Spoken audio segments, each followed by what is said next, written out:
Bienvenue à l'Institut des Libertés Médias. On fait, dans nos efforts, on essaye d'avoir une rubrique des livres qu'il faut que vous ayez lus. Et comme vous le voyez tous, je suis masqué, parce qu'il s'agit d'une émission un peu spéciale dans la série Les Français parlent au français, vous savez, comme dans la... puisque la personne que je reçois doit rester anonyme et se présente sous un pseudonyme. Alors la première chose que je vais faire, c'est enlever ce foutu masque, maintenant que j'ai fait ma blague, et surtout, je vais redire aux gens, vous vous inscrivez à l'Institut des Libertés et vous achetez le livre, parce que à quoi ça sert que du gros décarcasse, hein. C'est pas la peine qu'on parle, qu'on fasse une chaîne pour vous, qu'on vous montre des livres et tout, s'il n'y a pas un peu de suivi. Allez. Bon, alors, donc ce livre a été écrit par un monsieur dont le pseudo est Nicolas Lévin, dont vous ne verrez pas le visage, parce qu'il pourrait être reconnu étant, pour des raisons historiques, très proche du pouvoir actuel, quoi. Voilà.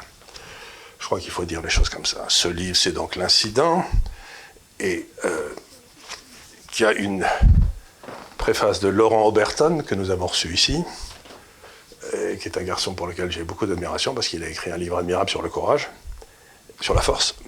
Et c'est un peu dans cette optique que nous présentons ces livres. C'est-à-dire, ce sont des gens qui essayent de ramener les faits à la surface. Et dans ce livre, ce que vous faites, dans le fond, c'est que vous faites un rappel historique. Vous êtes historien, d'ailleurs. Vous êtes historien, vous faites un rapport historique de la façon dont ça s'est passé, ça s'est déroulé, ça a été traité, etc. Et la première question que je vais vous poser, parce qu'elle me tarabuste depuis un petit moment, puis je vous laisserai la parole, c'est dans le fond, d'après ce que j'ai compris, vous m'arrêterez, vous me contredirez si j'ai dit des choses qui ne sont pas vraies, mais c'est une maladie qui, sur 1000 personnes qui l'ont eu, il y en a à peu près 3 qui meurent, à peu près, bon. Sur ces 3 qui meurent, ils ont un âge médian, c'est-à-dire que plus de la moitié a plus que ça, de la mort, d'environ 84 ans, je crois. Et que, pour ainsi dire, personne en dessous de 50 ans en a eu, ou en est mort. Il y a assez peu de morts, là, ou sauf s'ils avaient des autres, s'ils étaient obèses, s'ils étaient diabétiques, etc. Bon, là, il y a eu des morts qui étaient... Et quand je regarde les chiffres sur l'Angleterre, par exemple, que j'ai depuis... le nombre de morts en Angleterre cette année a été très inférieur au nombre de morts de la grippe en 1989. Et il se trouve que je vivais à Londres à l'époque, avec ma femme et mes enfants, et je me souviens de rien. Je savais même pas qu'il y avait eu une forte grippe en 89, vous voyez ce que je veux dire? Donc, je me dis, mais qu'est-ce qui se passe, quoi? Pourquoi cette panique? Pourquoi cette histoire de feu? Pourquoi le monde s'est-il arrêté? Pourquoi? Qu'est-ce qui s'est passé? Alors, essayez de me dire d'abord si j'ai tort ou raison de me dire, mais est-ce que c'est pas beaucoup de bruit pour rien, quoi? Alors, je n'irai pas jusque-là. Je pense tout d'abord qu'un nouveau virus apparaît. Il a une forme originale, il vient d'un des pays les plus fermés du monde malgré tout. Le Parti communiste chinois n'est pas connu pour son immense transparence. Et donc que ça inquiète, me paraît tout à fait, à l'époque, me paraît tout à fait légitime. Ah, que ça inquiète, je veux bien, oui, c'est vrai. La nature du virus, je l'ai dit, est originale. Encore aujourd'hui, on apprend des tas de choses et on continuera d'en apprendre dans les années, voire les décennies qui viennent. Je peux faire une blague? Allez. Parce que je peux pas m'empêcher. Je coupe la parole, je regueule tout le temps parce que je coupe la parole, mais la blague c'est la suivante, c'est que dans le fond, quand vous regardez historiquement, toutes les pandémies sont arrivées de Chine, historiquement. Et toutes les mauvaises idées sont venues du quartier latin. Tous les virus intellectuels viennent du quartier latin, et tous les virus physiques viennent de Chine. Donc, bref, c'était ma blague. Oui, la grippe espagnole. Je cite un historien américain, oui, la grippe espagnole, en effet, dite espagnole. Non, elle est arrivée avec les traversiers. Mais il y a un consensus pour dire que la plupart des virus depuis à peu près 1000 ans sont arrivés d'Asie et en particulier de Chine. Et je cite un historien américain qui dit qu'au début du XXe siècle, c'était considéré, enfin les taux, quand les médecins européens étudiaient nos amis chinois, enfin on trouvait un nombre de bacilles qui se promenaient dans la nature assez hallucinant. Et on peut comprendre pour des raisons qui tiennent à la densité de population en Chine, qui a toujours été très très élevée. Et qui bouffent n'importe quoi. Ça, bon, je pense quand même que ça s'arrange tout de même. On n'est plus en 1900, mais c'est l'une des raisons, c'est des raisons qui expliquent que la Chine ait toujours été un incubateur de virus assez phénoménal. Donc il y a cette originalité du virus qui me paraît justifier une appréhension. Par la suite, il y a... les macronistes adorent parler de la peur tout le temps. On aurait, nous, parce que je pense je peux dire nous ici, nous serions des gens animés... par la peur en permanence. Je pense que c'est eux qui ont la trouille en l'occurrence et qu'ils ont été incapables de la gérer. Il y a une espèce qui tient au côté spectaculaire de notre société, une couverture médiatique assez délirante, pas au début mais par la suite, et à partir du mois de février, et ça a créé évidemment dans la population une peur généralisée. Je crois que l'incapacité du pouvoir, de tous les pouvoirs, à aussi avoir donné des directives claires, des masques, puis, enfin pas de masques, puis des masques, tester, enfin ne pas tester, mais si finalement il faut tester, tout ça crée une ambiance évidemment qui ne rassure pas. Après... Moi j'ai mon frère qui vit en Suède. En Suède ils ont dit aux vieux, comme moi par exemple, et comme lui, vous restez bien tranquille chez vous. Et puis les autres, ils ont continué à vaquer à leurs occupations. Pardon. Comme le dit le professeur Raoult, il est évident que le confinement, que le couvre-feu sont des mesures politiques et qui n'ont rien de scientifique, puisque aujourd'hui encore, toutes les études sur les confinements, les couvre-feux, tentent à montrer qu'au mieux ça n'a servi à rien. Donc ça, ce sont des décisions purement politiques qui sont censées rassurer des gens qu'on a apeurés, qu'ils ont eux-mêmes affolés. Un peu, non pas pour rien, parce que malgré tout, ça reste un virus plus grave, un peu plus grave que la grippe, qui, sur des personnes fragiles, âgées, a quand même un taux de mortalité assez élevé. Et puis, c'est justement cela, c'est-à-dire qu'on vit heureusement dans un pays très développé, avec un système hospitalier qui, même si tire la langue, fonctionne encore assez bien. Que pour très longtemps, à mon humble avis, Charles Pras l'explique très bien, notamment, qu'on a reçu ici aussi. Voilà, bon, à partir du moment où on estime, on a évidemment raison qu'il faut hospitaliser toutes les personnes en détresse respiratoire, on arrive rapidement à un niveau de saturation qui fait qu'ils ont été obligés de prendre ces mesures-là. Je crois que là, pour le coup, on ne peut pas trop les frapper sur ce point. La décision d'envoyer tout le monde à l'hôpital a produit une saturation qui fait qu'on est obligé d'arriver... Alors, est-ce que je peux vous arrêter parce que je me suis laissé dire que les cliniques, il n'y avait personne. C'est vrai, je ne sais pas alors. Parce que j'ai entendu dire ça. J'ai un certain nombre d'amis médecins qui m'ont dit, alors nous, on attendait l'arme au pied, les malades, et puis, Je ne saurais vous dire aujourd'hui, mais à l'époque c'est assez frappant, évidemment, enfin au printemps. Oui, il y avait des tas de cliniques qui étaient vides alors que les hôpitaux étaient totalement saturés, oui. Ça c'est un des génies français, c'est l'incapacité à faire travailler en symbiose le public et le privé. Et certaines cliniques réclamaient des patients et on n'en ramenait pas. Oui, je sais, c'est ce qu'on m'avait dit. Donc on se retrouvait dans un monde où on faisait crever les cliniques et, si j'ose dire, les gens mouraient là. Parce qu'il n'y avait pas de lit. Alors c'était quand même un drôle de truc, alors qu'il y avait plein de lits là. Donc je me suis dit, il y a quand même un...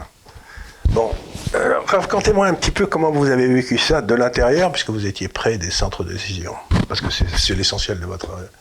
Comment ça s'est passé? C'est une expérience franco-française que vous avez eue. Vous ne parlez pas de ce qui s'est passé ailleurs, ou assez peu, enfin bref. Alors je crois que corollaire d'une société où la trouille est quand même occupe une place majeure, je crois qu'à l'instar du djihadisme, le premier phénomène, la première chose que ça produit chez ces gens, c'est de la sidération. C'est un des grands mots de l'époque, ça sont toujours sidérants en permanence, tous les sidèrent. Le djihadisme les sidère, les crimes au quotidien les sidèrent, les crottes de chiens les sidèrent, sont toujours sidérés, c'est des gens qui sont sidérés en permanence, donc ça a produit d'abord ça dans mon administration, un sentiment ils étaient perdus pour le dire simplement, hein. Ils étaient absolument perdus. Ils avaient à prendre des décisions les pauvres, c'est dur, hein. Ah oui, c'est pas facile de prendre des décisions. Ah, c'est très facile, disait Montaigne, oui.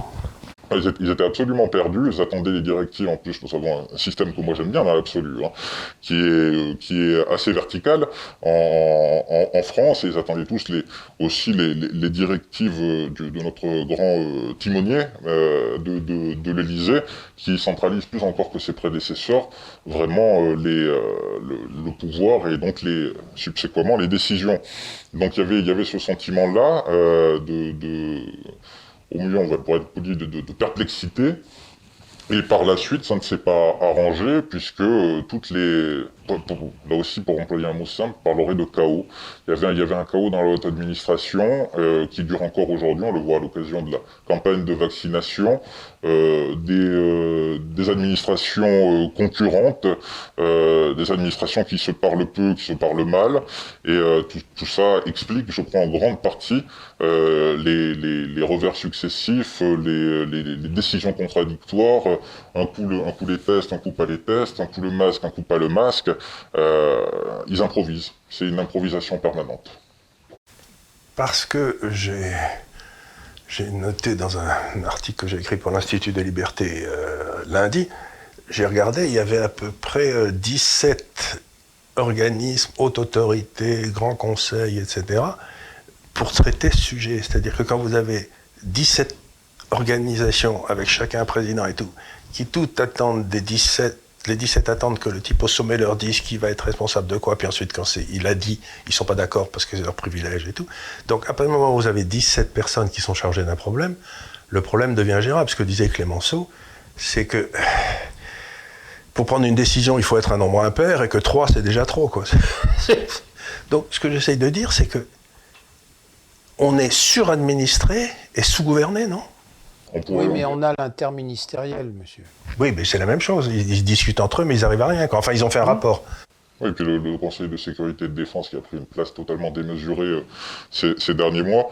Ministère de la Santé, Direction générale de la Santé, Autorité du médicament, Autorité de ceci, les ARS, les préfectures, les collectivités territoriales qui ont voulu montrer qu'elles faisaient des choses elles aussi, les mairies qui ont voulu montrer qu'elles faisaient des choses. Voilà, ça a été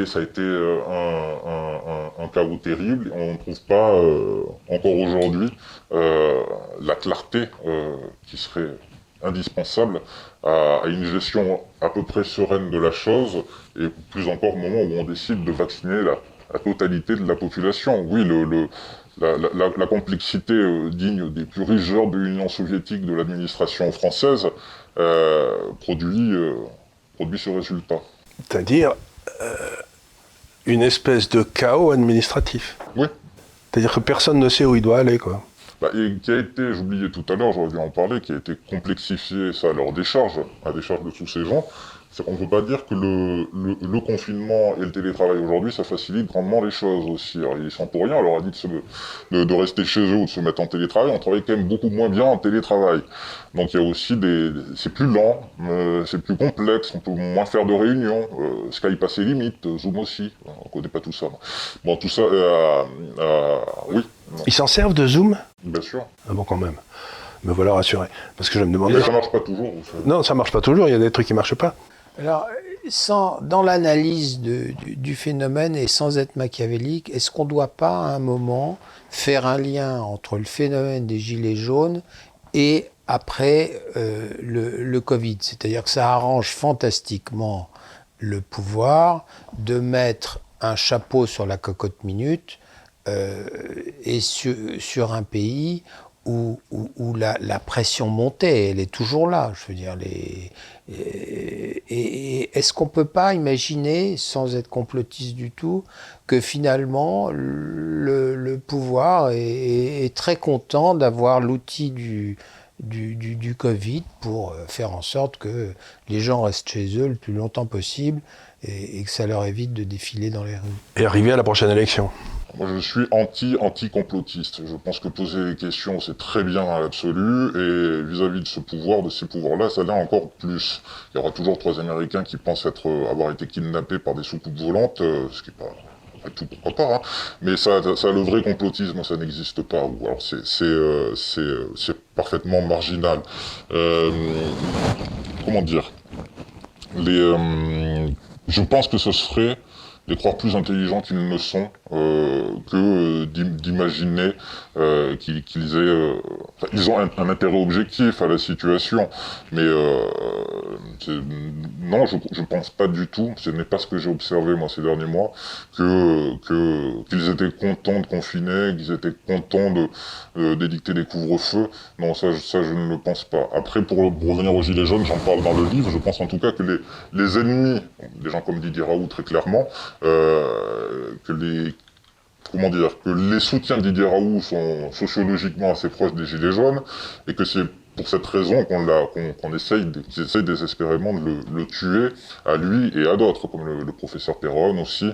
On voit bien qui sont derrière, qui soutient ces personnalités, ces médecins d'envergure internationale pour les deux que j'ai cités, Mais et que le pouvoir, en tout cas, n'a pas envie qu'on pose trop de questions, ni sur l'origine du virus, ni sur les relations entre l'industrie pharmaceutique et le pouvoir et d'autres médecins qui s'opposent de manière très virulente aux deux que j'ai cités et aux quelques autres qui osent parler, qui osent être en désaccord.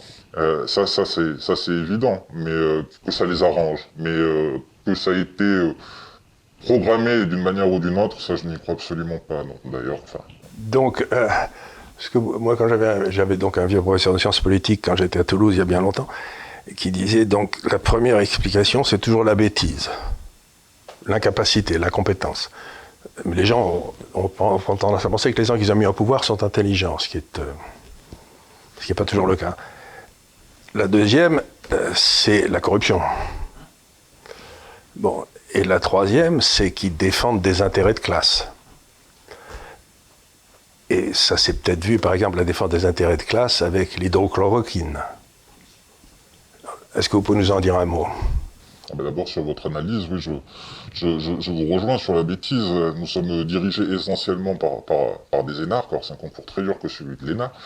Mais alors, pour faire de la fongibilité asymétrique, je leur fais absolument confiance à ces gens. Ils font ça très très bien. Le problème, c'est qu'ils sortent de leur bureau et qu'ils se présentent au suffrage universel. Un suffrage universel un peu, quand même... Travailler. Voilà, un peu, on va dire, travailler. Bon, ils ne devraient pas sortir de l'administration, en fait. Et c'est pas l'imagination qui les tue.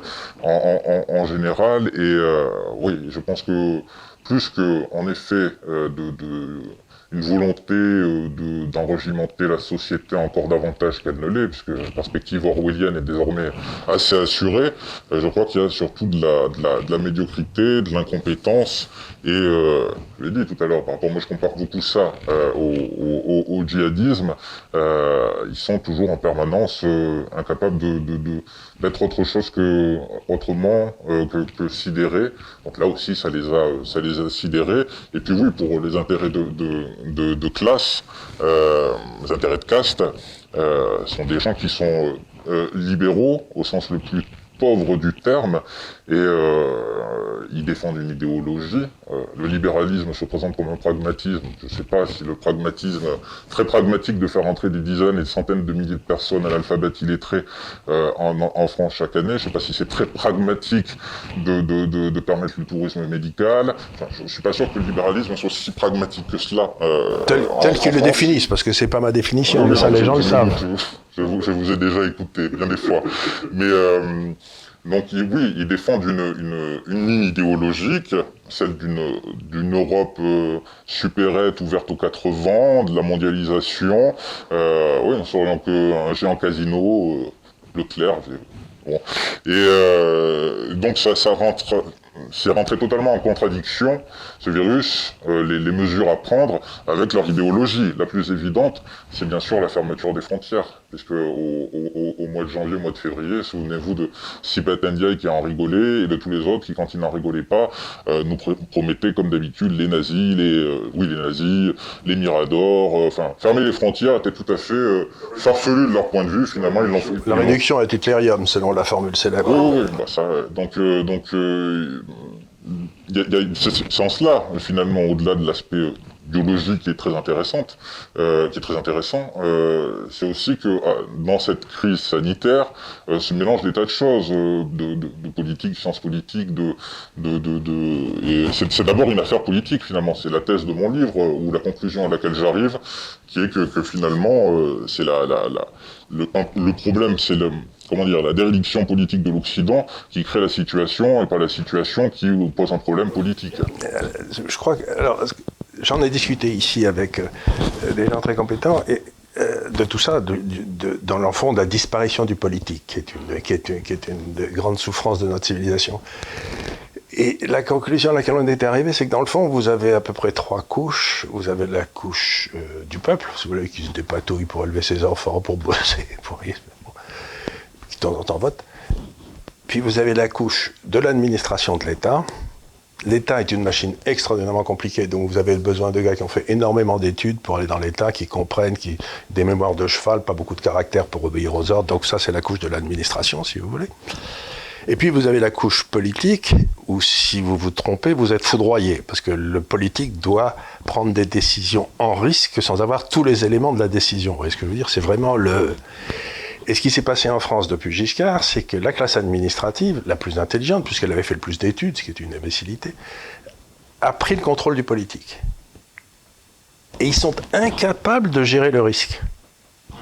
De par leurs préférences personnelles, puisqu'ils sont allés dans l'État. Si vous allez dans l'État, c'est que vous voulez qu'il y ait des normes, des règles, des trucs, des machins, des lois, que tout soit bien contrôlé. Donc on est dans un monde aujourd'hui où une classe a pris le pouvoir politique qui en est presque constitutionnellement incapable.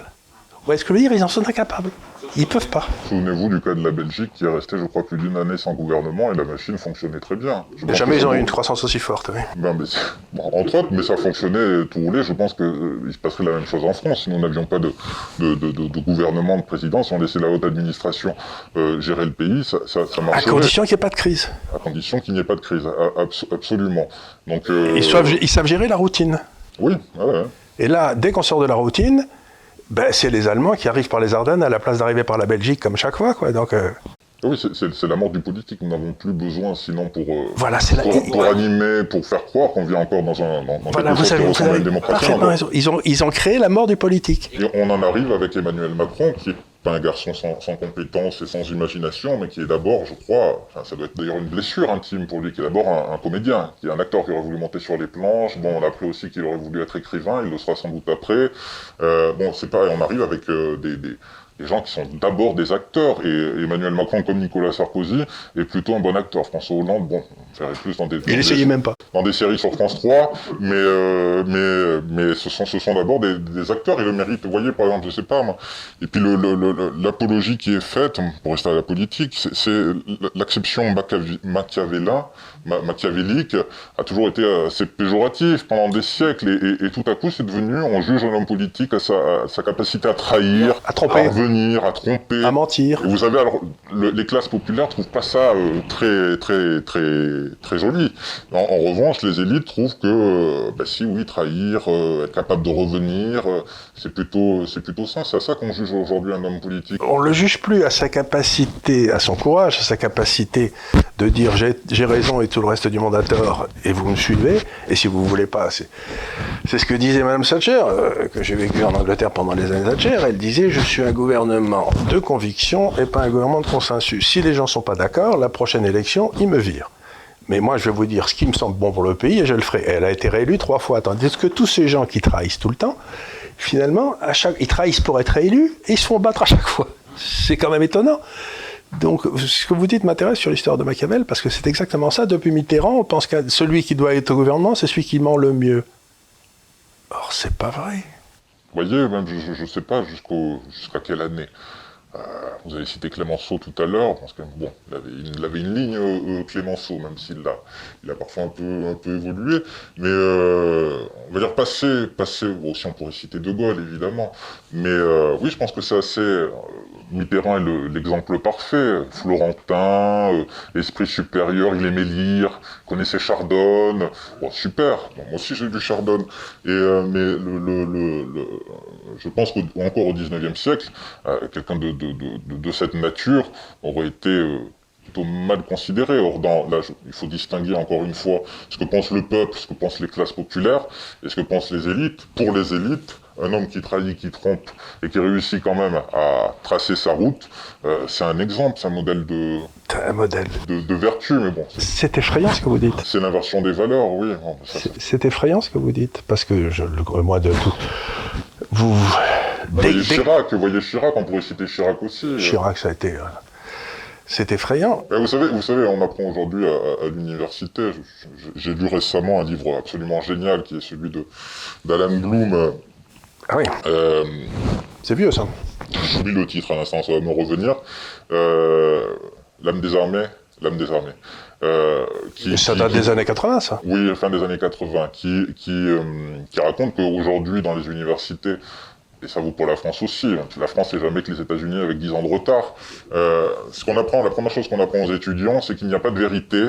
Et quand il interrogeait ses étudiants, parce que lui, il a travaillé dans les plus grandes universités américaines, la première chose qu'il leur demandait, c'est vous croyez en quoi? Ils en croient en rien. Et justement, ses collègues leur apprenaient cela, qu'il faut relativiser, qu'il n'y a pas de vérité. Voilà, ces gens finissent après dans des cabinets ministériels, ils finissent parfois ministres, et donc ils gardent ça de leur année d'études, et c'est une ligne morale, éthique, politique. C'est ce qu'on appelle le relativisme. Oui, absolument, oui. Mais à ce moment-là, au nom de quoi qu'on a un temps de nazisme? Oui. Il y a un moment où il faut dire non? J'ai un copain qui me disait, vous savez, c'est une grande mode historiographique, ça aussi, de balayer les légendes noires. Catherine de Médicis, toujours les historiens veulent dire, quand on travaille pendant des années sur un objet... On finit par l'aimer. Voilà, on finit par l'aimer. J'ai un copain qui me disait il y a quelques années, tu verras dans quelques années, même Adolf Hitler aura droit à ce genre de livre pour dire, finalement, les nazis, c'était pas si méchant que cela, ils avaient aussi des qualités, ils ont construit de belles autoroutes.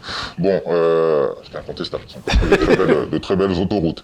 Mais non, je crois que là, on est dans le cas du nazisme. Non, s'il y a bien quelque chose qui fédère aujourd'hui nos élites, c'est la haine du nazisme, qui est mort il y a déjà une soixantaine d'années tout de même. Oui, tout à fait. 55 ans. Non, mais je dis, ce qui est amusant, c'est qu'il refuse de porter des jugements comme un point de principe, mais qui sont tous d'accord qu'il y a des trucs qui se font pas. Mais il y a une espèce de contradiction interne là-dedans. Il faut bien un dénominateur commun dans une société. Le plus petit dénominateur commun, oui. Voilà, mais c'est la haine du nazisme, la haine du fascisme, la haine du patriotisme. Parce qu'on pense que l'un suit l'autre. Pardon ? Parce qu'on pense que l'un suit l'autre, que le patriotisme vient, dans le fond, c'est du patriotisme que vient le nazisme, ce qui a strictement rien à voir, quoi. Ah oui, écoutez, tous les livres qui ont paru ces dernières décennies, pour essayer de prouver, livre de Paxton sur Vichy, premier qui me vient en tête, ou sur, comment il s'appelle déjà, Sternel, sur les années 30, Philippe Burin montrait que les ligues des années 30, c'était un pré-fascisme, c'était un fascisme à la française. Le colonel de Larocque a eu, je crois, un de ses fils qui est mort dans la résistance, lui-même a été résistant. Non, je crois que les patriotes français, ils n'ont pas à avoir honte. Ils n'ont certainement pas à avoir honte. Les frères d'Acier de la Vigerie, je crois qu'à Londres, le 18 juin 40, il n'y a pas beaucoup de communistes, hein. Ils sont plutôt à la commandanture à cette époque en train de demander s'ils peuvent réimprimer l'humanité. Et ils rentreront dans la résistance. Je suis navré pour tous ces hommes et ces femmes qui sont morts extrêmement courageusement, ça on ne conteste absolument pas, et qui mourront dans le maquis, et à qui on doit un respect évidemment éternel, mais ils sont surtout résistants après le 21 juin 41 quand même, donc bon. Alors revenons à votre livre, que je remontre, parce que vous essayez donc de faire un constat. Et ce constat vous amène à faire un constat plus généralement politique, dans lequel on s'est engagé. Mais dans le jour, racontez-nous quelques anecdotes sur la façon dont les problèmes ne sont pas traités. Parce que je suis toujours fasciné de voir comment on essaye, l'administration est toujours un problème qui n'est pas traité est un problème qui est résolu, quoi. Au-delà des qualités ou de l'absence de qualité intrinsèque des personnes, Il me semble que je vous parlais tout à l'heure du télétravail ou du confinement, là, parce que là, je remonte au printemps, au début du printemps. L'absence des personnes, tout simplement. Il y avait des réunions importantes qui devaient avoir lieu et qui n'ont pas eu lieu parce que il y a eu aussi, je compare ça, c'est un peu abusif, mais je m'en amuse, à l'étrange défaite de Marc Bloch, le livre génial sur la défaite de nos armées. Il y a eu un sauve-qui-peut généralisé aussi dans la haute administration, des gens, à part les directeurs, les gens les plus hauts placés. Vous me dites qu'ils ont eu peur. Oui, qui sont allés se réfugier dans leur maison de famille au fin fond du Vercors, qui sont allés faire leur télétravail sur la côte atlantique. Bon, mais ils n'étaient plus là, alors. Je disais tout à l'heure, zoom à ses limites.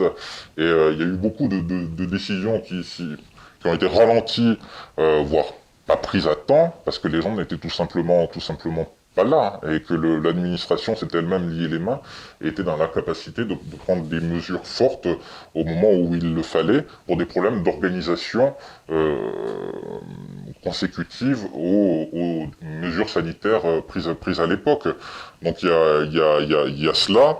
Moi j'ai pu assister à des réunions aussi qui étaient encore plus bêtes que d'habitude. Bon, ça c'est un autre mal français, ça, les réunions, on fait des réunions pour préparer notre réunion, puis on prépare notre réunion dans la réunion. Bon, c'est très amusant quand même. Donc, dans le privé aussi, on le fait un peu, hein, mais c'est vrai que dans le public, on aime beaucoup ça, qui étaient des moments de grand délire, encore plus délirants que d'habitude, où on sortait des réunions avec plus de questions que quand on y était entré, quoi, finalement.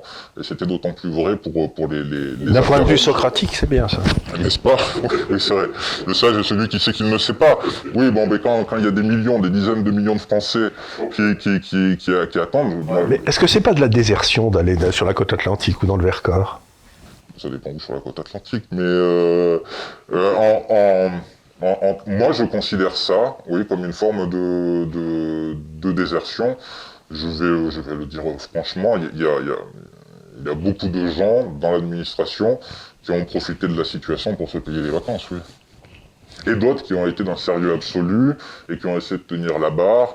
Et j'aime pas, je suis fonctionnaire, j'en suis assez content. Je croise tous les jours depuis fort longtemps des gens très compétents et qui aiment leur métier et qui essayent de prendre vraiment, et qui sont l'honneur de cette fonction publique. Qui sont l'honneur de la fonction publique, absolument. Mais il y en a d'autres qui ont certainement pas été à la hauteur. C'est pour ça que je parle de Bloch, parce que c'est ce que raconte Bloch. C'est ce que raconte Bloch, il y avait des tas de gens qui sont barrés. Pendant que des centaines de milliers de Français, 600 000 soldats français, malgré tout, c'est pas rien pour un pays de 40 millions d'habitants et qui va pas bien à l'époque, sont en train de mourir aux frontières. Il y a des généraux, général Blanchard, de sinistre mémoire, si je dis pas de bêtises, j'ai un doute sur Blanchard, donc bon, des généraux français qui fuient tout simplement. À Bordeaux ou à Alger, oui. Ben, je vais vous raconter une petite anecdote dans cet esprit, mais je ne veux pas parler de moi, mais quand même, de temps en temps, ça fait du bien. C'est que nous avions des bureaux à Hong Kong, j'ai vécu 10 ans à Hong Kong, et à un moment, il y a eu une saloperie à Hong Kong, comme et donc, c'était, là, je me souviens plus exactement du nom, mais ça n'a pas d'importance, c'était un peu comme le Covid. Là. C'était d'ailleurs un virus. Et donc, tout le monde se barrait. Le SARS. Et tout le monde se barrait. Et donc, mon fils, qui était à Hong Kong, moi j'étais en France parce que ça devait être des vacances, m'a dit, écoute, tu prends l'avion et tu viens à Hong Kong pour montrer que tu n'as pas peur. Et j'ai pris l'avion, je suis venu à Hong Kong pour montrer que je n'avais pas peur. Et tout le monde me disait, mais vous êtes fous, on a été seuls dans l'avion pour y aller. Mais il me semble que quand on est dans une fonction de responsabilité, il y a des moments où il faut prendre l'avion, même si on... Vous voyez ce que je veux dire? C'est que il n'y a... L'envers de la responsabilité, c'est l'honneur. C'est-à-dire que vous n'êtes pas le premier à vous barrer. Oui, ben on est plus. J'aimerais beaucoup que ce paradigme soit encore d'actualité. Je crois qu'il ne l'est plus. Par exemple, on pourrait imaginer des ministres, ça me paraît pas farfelu, qui seraient vaccinés avant tout le monde pour montrer que la vaccination n'est pas problématique, puisqu'ils ne cessent de répéter qu'il n'y a aucun problème à être vacciné, alors que le vaccin a été créé il y a 3 semaines et que on est allé 10 fois plus vite que d'habitude dans la création de ce vaccin. S'ils en sont si sûrs, pourquoi pas après tout? Moi je crois beaucoup au vaccin en général. Je crois que la vaccination était quand même un immense progrès. Nous en sommes tous dans cette pièce le fruit aussi.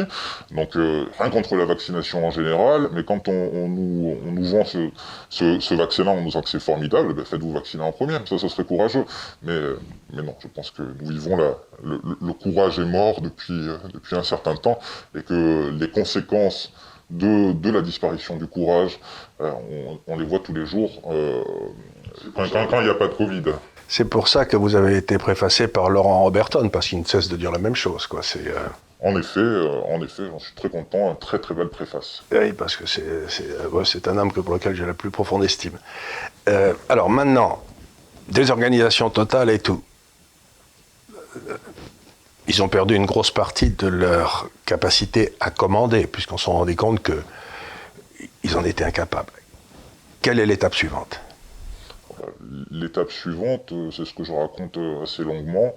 On pourrait parler de l'industrie, je crois. À partir du moment où on décide de fabriquer des masques, ça me paraît pas farfelu. Je suis pas épidémiologiste, je suis pas virologue, mais ça me paraît pas bête. Alors le généraliser, le faire porter aux gens dans la rue, je vois pas trop l'utilité, mais pour les gens qui sont malades, ça paraît assez, ou qui pensent l'être, ça paraît plutôt, je pense pas que les Japonais qu'on voit dans le métro parisien le portent par plaisir, le masque. Bon, en règle générale. Donc il y a ce problème-là qui... j'ai perdu le fil là. Je prie de m'excuser, tu peux me poser la question. La question c'est assez simple, c'est qu'est-ce qui va nous arriver derrière? Quel genre de mesures prépare-t-il? Quelle est la sortie de crise? Enfin, Je remontais au masque, pardon. Je parlais de l'industrie. À partir du moment où on décide que finalement il faut produire des masques par dizaines, centaines de millions, encore faut-il avoir la chaîne industrielle qui réponde. Là on a pu constater à cette occasion, tout de même je raconte l'histoire de cette usine des Côtes d'Armor qui produisaient à l'époque du temps de Villepin des centaines de millions de masques chaque année. On a décidé pour des raisons d'économie de bout de chandelle là pour le coup et qui vont en contradiction avec la souveraineté la plus élémentaire, la souveraineté sanitaire la plus élémentaire, de liquider cette industrie totalement. Donc il y a eu ce problème-là. Pareil pour les tests. On a découvert que la France était incapable d'en produire en quantité suffisante, qu'une partie était fabriquée en Chine, une autre partie était fabriquée aux États-Unis. Donc on n'a pas été capable de fabriquer des tests. Et pour revenir sur le génie de notre administration, à l'époque, les vétérinaires, les cliniques vétérinaires avaient proposé, c'était dit en mesure, elles, de fabriquer des dizaines, des centaines de milliers de tests. Et pour des raisons, la peur de la Cour de justice de la République, pardon, franchement, le pouvoir n'a pas voulu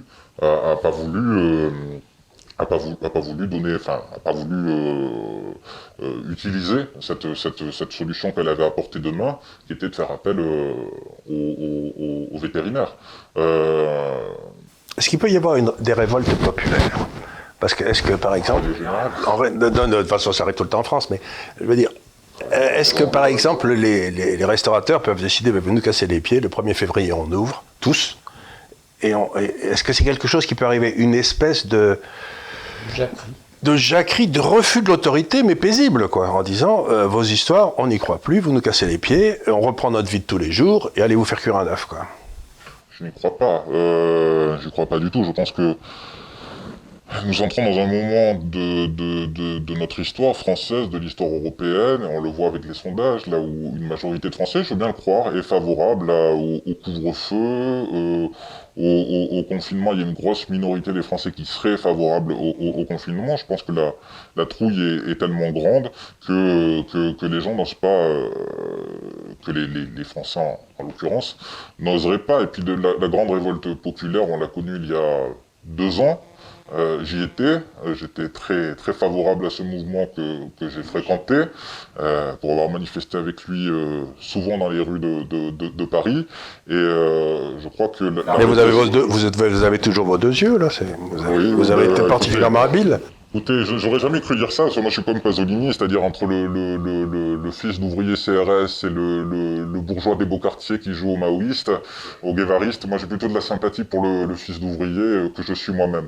Mais on a vu à cette occasion, j'aurais jamais cru le voir, et c'était quelque chose de c'était important de voir des policiers rire en tirant au flashball et entraînant des jeunes femmes par les cheveux, en tapant sur des personnes âgées à coups de matraque alors qu'elles n'avaient strictement rien fait, qu'elles faisaient juste passer. Je pense qu'il y a eu une espèce de défouloir. Je crois que c'est une répression inédite depuis les grandes grèves de l'après-guerre. Et je crois que jamais on se serait permis un dixième de cela dans les quartiers, ce qui ne veut rien dire. Pour frapper tabasser les petits blancs de province, il n'y a pas d'association de défense des blancs de province, il n'y a pas de people pour venir faire des pétitions pour les défendre. On en a entendu quand même, c'était formidable, il faut y penser. Il n'y a aucun acteur, à part Jean-Marie Bigard par exemple, on doit les compter sur les doigts d'une main, qui a manifesté de la sympathie pour ce mouvement. On a plutôt entendu des connards comme François Berléand, excusez-moi, c'est sorti tout seul. Dire que c'était terrible. Alors, c'est terrible, cette époque-là, que l'activité économique soit ralentie, qu'on ferme les Champs-Élysées, qu'on empêche les touristes de venir dans ce grand parc d'attractions qu'est la France, puisque c'est comme ça que les macronistes envisagent l'avenir, nous transformer tous on sera tous déguisés en Mickey, je sais pas quoi. On aura des costumes gaulois, ça va... Un pays de bronze-cul. Voilà, c'est le bronze-cul de l'Europe et du monde, même la France. C'est bien malheureux, mais moi, entre l'image d'une jardinière en feu qui crame sur les Champs-Élysées et celle d'une usine des Côtes d'Armor qui fait gagner de l'argent à son propriétaire, qui fonctionne très bien, avec des gens qui travaillent là-dedans depuis parfois 40 ans. Il n'y a aucune raison économique de fermer cette usine. Que ces gens-là arrivent le matin et apprennent que c'est fini, qu'il va falloir qu'ils aillent tous à Pôle emploi. Et moi, je suis plus peiné par la seconde image que par la première, que celle d'une jardinière en feu. Je pense que la violence politique en France est une très vieille histoire, vous l'avez rappelé, celle des jacqueries. Je crois que les Gilets jaunes ont perdu non pas parce qu'ils ont été très violents, puisque jusqu'à la fin, une majorité de Français les soutenait. Ah oui, une majorité de Français les soutenait, donc ils avaient bien compris quand même. Je pense qu'ils ont perdu parce qu'ils n'ont pas été suffisamment violents. Et voilà, il ne s'agit pas de faire l'apologie de la violence, de la force comme Oberton peut-être, mais de la violence non. Mais non, comparé aux journées révolutionnaires que la France a connues, c'est pas grand-chose les Gilets jaunes. Et donc, aux trois raisons que j'ai données, donc l'incapacité, la bêtise, ensuite, si vous voulez, la corruption, et enfin la défense des intérêts de caste, vous en ajoutez une quatrième qui est dans le fond, le mépris et la joie de taper sur les petits. Il y a peut-être des gens qui méprisent à ce point le peuple qu'ils tirent une certaine satisfaction à lui taper dessus. Ça, oui, c'est évident. Bon, on pourrait faire de la psychologie, là. Bon. Mais oui, je pense que le meilleur exemple, c'est tous les débats sur la vaccination. On traite d'abrutis ceux qui ont un doute. De toute façon, celui qui n'est pas d'accord avec le pouvoir en place aujourd'hui est un abruti. Oui. Il n'est pas éduqué, c'est un crétin des Alpes, quoi. Oui, je pense qu'il y a une jouissance, et puis là, on revient aussi sur les gilets jaunes, forcément, à l'époque, ce qu'on a pu entendre quand même. Enfin, moi, je lis beaucoup la Pravda, c'est-à-dire Le Monde, la Pravda des sociodémocrates, et quand on veut savoir ce que pensent des élites, il faut lire Le Monde, c'est quand même utile, pas mal écrit. C'est ce que me dit mon copain. Mais moi, ça fait 40 ans que je l'ai plus lu. Il y a encore des correcteurs au Monde, ça se sent. Mais je lisais, j'aurais pu compiler, j'aurais pu faire un livre juste avec les commentaires sous les articles du Monde, et c'était effarant pas beaucoup cette expression, mais de racisme social. C'est des illettrés, c'est des analphabètes. Quand il y avait des articles montrant une personne handicapée dans les rues de Toulouse, je crois, autant que je m'en souvienne, qui était molestée par des gendarmes, c'était bien fait. On aurait dit, vous savez, dans le vocabulaire, quelque chose qui ressemblait à Dumas fils, qui durant la Commune appelait à, je cite, massacrer les femelles communardes. Donc il y avait un peu de ça, comme un peu de revanche, de revanche sociale à l'époque. Elle était assez claire pour une partie en tout cas des lecteurs du Monde, c'était assez évident. Et je crois que oui, que pour ces gens, de toute façon, les classes populaires, c'est le bof, sont des bofs. Oui, on a transformé ça, absolument. Ils sont trop bêtes pour comprendre ce qu'est un vaccin. Bon, voilà, donc il y a sans doute forcément une jouissance dans cela. Moi, je pense, en historien, que j'en parle dans le livre, que la déconnexion, jamais dans l'histoire de France, il y a eu une déconnexion, même en 1788, je cite parce que bon, c'est sans doute le plus grand livre d'histoire, les origines de la France contemporaine de Taine, ce que raconte Taine, que la Révolution est le fruit de comment dire, la sécession déjà des élites, enfin de l'aristocratie. C'est le fruit de Versailles. C'est-à-dire de mettre tout le monde à un endroit, comme ça ils ne voient plus les autres. Qui était devenu une classe totalement parasitaire. Il a reparti des pages pour le prouver, c'est très convaincant, Taine.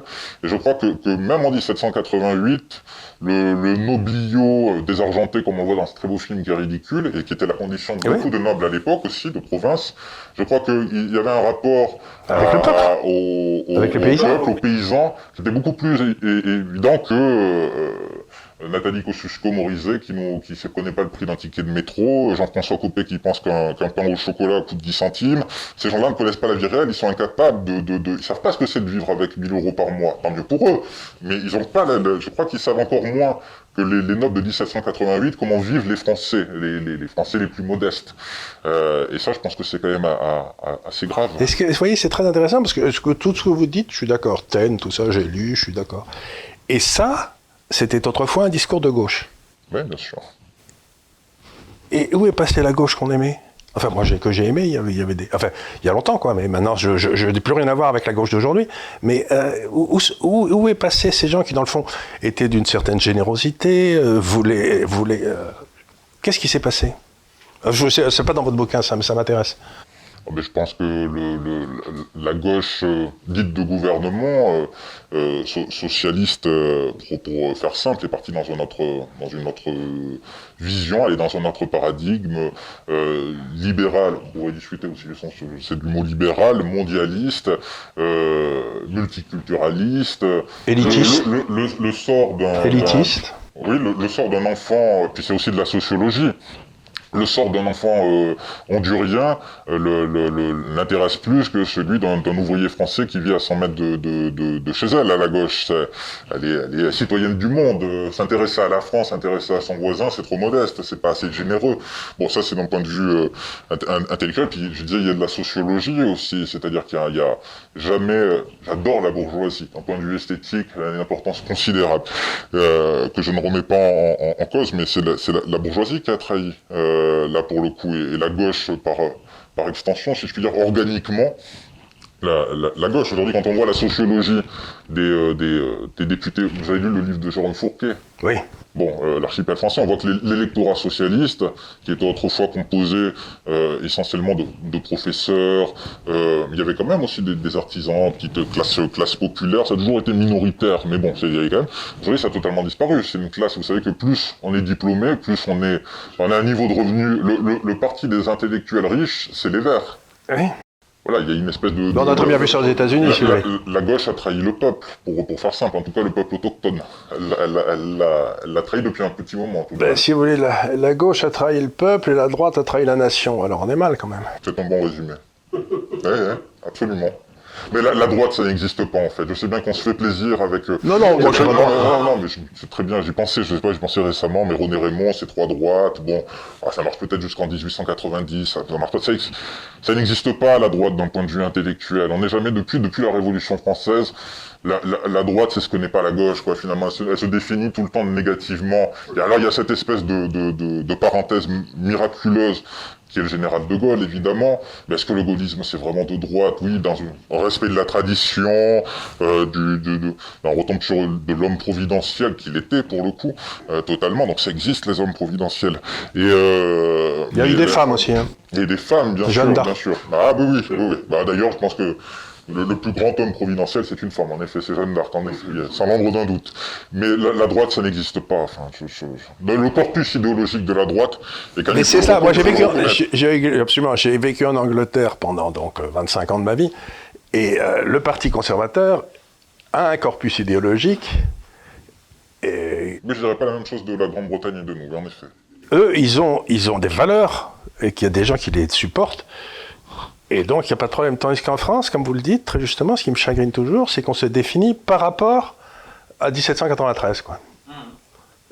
Et il n'y a pas de... C'est là, c'est le début et la fin de la pensée de droite, quoi. Et ça me laisse complètement rêveur. Toute notre vie politique découle de, comment dire, la scission entre les montagnards et les girondins. C'est quoi? C'est l'extrême gauche et c'est la gauche, finalement. Là, je disais tout à l'heure que la France ou l'Europe, c'est les États-Unis avec 10 ans de retard. La droite, c'est toujours la gauche avec 10 ans de retard. Ils étaient contre le Pax, ils ont été pour le Pax. Ils étaient contre le mariage homosexuel, ils sont pour le mariage homosexuel. Il faut juste leur laisser le temps, en fait, sans terroriser. Vous savez, Jean Sévilla a très bien écrit là sur ce sujet, ce terrorisme intellectuel. La droite n'a... Vous voyez... Alors, replacez donc dans cette chose de gauche et de droite, votre livre là-dessus. Vous êtes un homme... mettons de la gauche. Patriote. Vous êtes patriote. Et bien moi, quand j'étais enfant, mon père était officier. On voyait plein de gens qui étaient sénateurs, députés là à Amiens, où on vivait à l'époque, qui étaient patriotes et socialistes. Bien sûr. Les deux étaient quasiment la même chose, quoi. Et donc vous êtes patriote, vous reconnaissez dans des valeurs plutôt humanistes. Enfin, celui qui est au-dessus doit aider ceux qui sont en dessous, quoi. Grosso modo, c'est ça, non? Je suis patriote et catholique. Et catholique, mais les deux, ça va très bien ensemble, oui. On est d'accord. Oui, c'est comme ça que je me définirais. Si je peux absolument me définir, ce qui ne m'intéresse pas énormément, d'ailleurs. Non, savoir qui on est n'a pas beaucoup d'intérêt. C'est comprendre ce qui se passe, c'est beaucoup mieux. Mais je crois que se dire patriote... Alors, replacez-moi votre livre dans cette espèce de truc juridique, enfin, historique dont on a parlé. Comment vous le situez?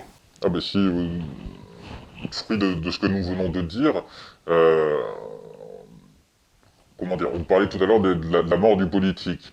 Ce sont d'abord des gestionnaires. Et en effet, des gestionnaires, pour faire de l'économie la plus simple qui soit, pour produire des décrets à la chaîne, on peut leur faire absolument confiance. Ils sont très très compétents, je dis ça sans ironie. En revanche, face au risque... À l'imprévu. À l'imprévu, en effet, vous le disiez tout à l'heure, vous avez parfaitement raison, eh bien, ils sont incapables d'assumer le poids, le prix politique de ces décisions. D'être foudroyé, parce que c'est ça la vraie politique. Si vous prenez une décision, vous vous trompez, vous êtes foudroyé. Oui. Et ben oui. Oui, bien sûr. Mais la politique, pour eux, c'est pas un sacerdoce, c'est une carrière. Et donc, ben voilà. La plupart d'entre eux, s'ils ne faisaient pas de politique, mais il y aurait des écoles pour ça, on fait Sciences Po, on fait l'ENA, qu'est-ce qu'ils feraient? Alors je sais bien que Sibat Ndiaye a été nommé secrétaire général de... Alors c'est pour le carnet d'adresse. Ouais, ça c'est sûr que ça aide pour le carnet d'adresse, d'occuper des postes de ce genre. Mais si on les laissait tout seuls dans un champ au beau milieu du Berry, ils ne sauraient pas quoi faire. Ils ne sauraient pas rentrer chez eux, ces gens. Donc ils ont tout intérêt à durer. Vous connaissez la blague? C'est une vieille blague, encore une fois je vais dire des bêtises. Il y a un énarque qui s'arrête devant un paysan, là, où il y a plein de moutons. Et le type lui dit, l'énarque dit, je peux vous dire combien vous avez de moutons là? Et puis dites-le moi, je vous poserai une question après. Et donc l'énarque dit, vous en avez 352. Il dit, c'est exactement ça. Donc maintenant vous prenez le mouton que vous voulez, et donc il prend une bête, et le paysan lui dit, ah ben vous êtes énarque, vous pouvez voir parce que vous avez pris mon chien. C'est une histoire bête, mais c'est un peu ça, c'est-à-dire c'est des gars qui savent tout et qui comprennent rien. Oui, mais c'est l'évolution, je parlais tout à l'heure, oui, d'Hippolyte Taine, moi je cite souvent, d'ailleurs c'est le début de mon 4e chapitre, autant que je m'en souviens, qui est évidemment, quand on parle de sécession des élites, de Christopher Lasch. Oui, c'est ça, mais c'était les années 50, ça. Non, c'est fin des années 80. Là, je crois que c'était plus tôt. Je peux me tromper. La révolte des élites, et il montre très bien comment les élites américaines, mais bon, si on suit la logique que nous ne sommes jamais que les États-Unis avec 10 ans de retard, ça tient la route, et ça tient la route même très concrètement, enfin on le voit tous les jours, elles se sont jetées dans le monde. Ils étaient en train de vaincre l'URSS, voilà, c'est ça, c'est ce que... se sont jetés dans la mondialisation. C'est un phénomène dont on ne mesure pas suffisamment. C'est ce que disait... Quand on voit les courbes des échanges commerciaux dans les années 70, puisque la mondialisation, ça commence déjà à cette époque-là, c'est considérable. C'est absolument considérable. C'est la 4e mondialisation et les 3 premières sont terminées. Oui, et puis pas terrible. Il faudra ajouter aussi la révolution numérique, dite numérique, qui est, pour moi, en tant qu'historien, est comparable par ses conséquences à la révolution industrielle.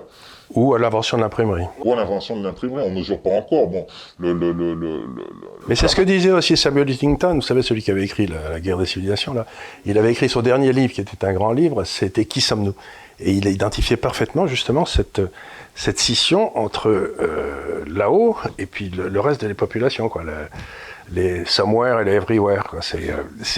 Donc ça fait un petit moment que les intellectuels ont fait un diagnostic. Et bon, La bourgeoisie européenne, la bourgeoisie française a suivi exactement le même cheminement que la bourgeoisie américaine des deux côtes, et s'est jetée dans la mondialisation au prix de l'abandon de son peuple. c'est ça, ils ont tous abandonné leur Ce que disait peuple. Christopher Lasch, il disait que pour le designer de Boston connaissait mieux son homologue de Berlin que le type qui habitait à 50 km de Boston Dans la campagne. à la campagne. Et ça, on peut dire la même chose pour la France. C'est tout à fait exact. Quand on a dit qu'il n'y avait plus de gauche, qu'il n'y avait plus de droite, on a tout de même une élection présidentielle dans pas très longtemps.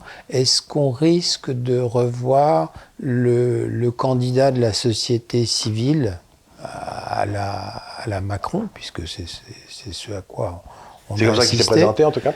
Est-ce qu'on peut revoir ce phénomène? On prend un exemple, celui qu'on cite, c'est Monsieur Didier Raoult, il pourrait se présenter, et il aurait pas mal de voix et un pouvoir sur le deuxième tour, peut-être, de l'élection présidentielle. Est-ce que c'est une hypothèse que vous avez dans vos radars? Je crois absolument pas. Je pense que si Didier Raoult se présentait, il ferait... Non, mais ou un autre. Il ferait 5%, ou Jean-Marie Bigard, je crois pas. Je crois que le système est créé justement pour empêcher des candidats de ce genre. D'abord, il faut des parrainages. Je pense que Didier Raoult les obtiendrait, mais c'est quand même un premier filtre. L'exposition médiatique. Imaginez Didier Raoult candidat, on nous sortirait des affaires de harcèlement moral, sexuel, on lui trouverait toutes sortes de casseroles, j'en sais rien, mais enfin on le tuerait. Enfin ils essaieraient immédiatement de le tuer. Juan Branco, je crois, dans son Crépuscule, a très bien raconté aussi comment, pour parler du système, comment Emmanuel Macron est devenu président de la République. Il a eu plus de couverture à lui seul que l'ensemble des candidats. Dès 2015, moi j'ai lu les Macron Leaks. C'est passionnant d'ailleurs, on voit tous ces gens, la Pierre Persson et les trucs qui à l'époque, avec les sous avec l'argent du ministère de l'économie, organisent la campagne d'Emmanuel Macron, font des réunions sur le budget du ministère pour préparer sa candidature. Y compris aux États-Unis. avait été préparé dès 2015. Il avait le droit de... peut-être pas avec les sous du ministère dont il était le chef. Donc non, moi je crois absolument pas. Je pense de toute façon que ça va aller en s'aggravant, que ça va être de pire en pire. Je crois qu'on le voit. Je crois que les gilets jaunes, ce qui a produit les gilets jaunes n'est pas mort et va durer. Je pense ça s'est aggravé. Ce que j'ai dit tout à l'heure, la scission totale entre, même d'un point de vue moral, enfin, je veux dire, au point de vue des valeurs, toutes ces affaires j'ai lu récemment le génial livre de Douglas Murray, je compare avec les Britanniques, sur ces affaires de race, de homosexualité, transsexualité. Je suis pas sûr que l'artisan français des Cévennes, si on va lui parler de Bilal Hassani, ce soit vraiment sa came. C'est pas quelque chose qui trouve pas ça formidable, que ce soit un exemple merveilleux un progrès de l'humanité considérable. Il y a des systèmes de valeurs, de principes, de base, qui ne sont plus partagés par les élites et par le peuple. Et ça, c'est très très grave. Très très grave, parce qu'il faut... Donc vous, c'est-à-dire que ça sera difficile de faire ça. On va vers des temps troublés, parce que si vous continuez les lignes de force que vous avez décrites, ces lignes de force, elles amènent à rien de bien paisible. Non, elles amènent à rien de bien paisible. On a pu constater à l'occasion des Gilets jaunes donc, que le pouvoir pacifiste, mondialiste, youpi tralala, était capable, quand il s'agissait de s'opposer à ces gens-là, de faire preuve d'une... Il y avait les blindés quand même dans les rues de Paris. Oui. On n'avait plus vu ça depuis... J'ai vu la Légion, les bérets verts. On n'avait pas vu ça depuis fort longtemps tout de même. Bon, je crois que le pouvoir, ce pouvoir-là, que le mondialisme, pour faire simple, ira jusqu'au bout, est capable... Il n'y a pas eu un mot, Emmanuel Macron a le droit, même sans doute raison dans son monde, évidemment, il veut garder le pouvoir, de s'opposer aux gilets jaunes, et de dire que c'est pas possible, et dire qu'ils sont violents. Il n'a pas eu un mot, ne serait-ce que de compassion, d'empathie, pour les personnes, vous en parliez tout à l'heure, qui ont perdu une main, qui ont perdu un œil. Je crois qu'il y a une quinzaine de personnes, peut-être une vingtaine de personnes qui ont perdu un œil, presque autant qui ont perdu une main. Il n'y a pas eu un mot. Policiers aussi. des policiers aussi, mais il n'a pas eu un mot, pour les policiers, il a eu un mot. Pour les gilets jaunes, je ne parle pas des gauchistes qui sont arrivés fin décembre et qui ont passé plus de temps à casser des gueules dans la manifestation qu'à affronter les forces de l'ordre. Mais jusqu'au mois de décembre, c'était la France la plus populaire, c'était des artisans, c'était des étudiants venus de partout, des belles provinces de France. C'est ça qui rendait ce mouvement parfaitement insupportable. Et je crois que le pouvoir ira jusqu'au bout, sera capable de faire couler le sang, puisqu'il est soutenu de toute façon par... je parlais de Jérôme Fourquet tout à l'heure, c'est 6 à 10% de Français. L'électorat de Macron, c'est 20%, hein, pas plus. Hein.